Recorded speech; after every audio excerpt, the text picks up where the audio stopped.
Het is een dreig besluit. Trouwen in coronatijd. Dat verneemt ook trouwambtenaar Carina Roemers van Dokkum.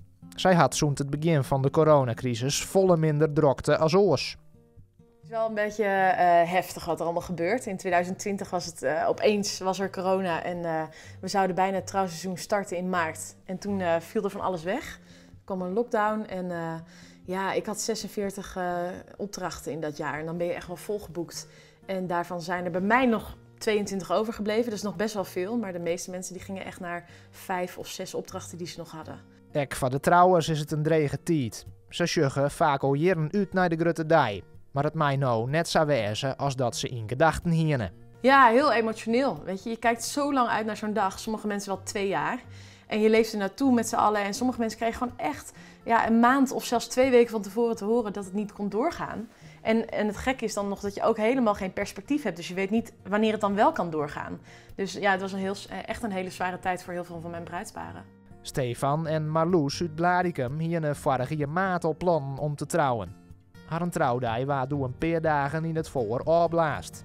Het peer had de moed net opjong en had een bruiloft verplaatst. Uiteindelijk zijn wij 2 oktober getrouwd. Dus we dachten eerst, we gaan het gewoon een half jaar verzetten en dan gewoon het plan helemaal laten zoals het is.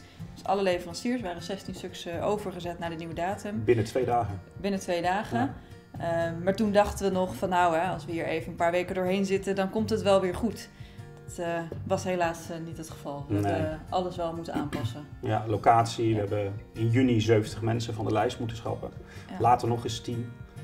Elke keer wordt dat lastiger. Hè? De groep wordt kleiner en de kern die blijft echt over. En we zijn ontzettend blij dat we dat wel gedaan hebben uiteindelijk. We hebben in die periode 4 scenario's geschreven.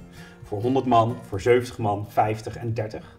En daarop gaan sturen. En zelf ook beslissen wanneer je wel of niet doorgaat. De meeste trouwerijen zullen dit jaar nog wel even in de pipeline zitten blijven.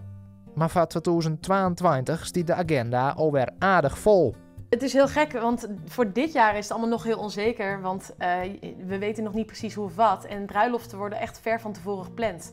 Dus mensen durven in 2021 niet zoveel. Dit najaar heb ik nog wel weer wat verwachtingen van. Maar vooral 2022, dat wordt één grote chaos. Iedereen gaat tegelijk trouwen. Er is echt een stuwmeer van bruidsparen die staan te trappelen en te springen om te mogen trouwen. En het gaat wel in dat jaar gebeuren.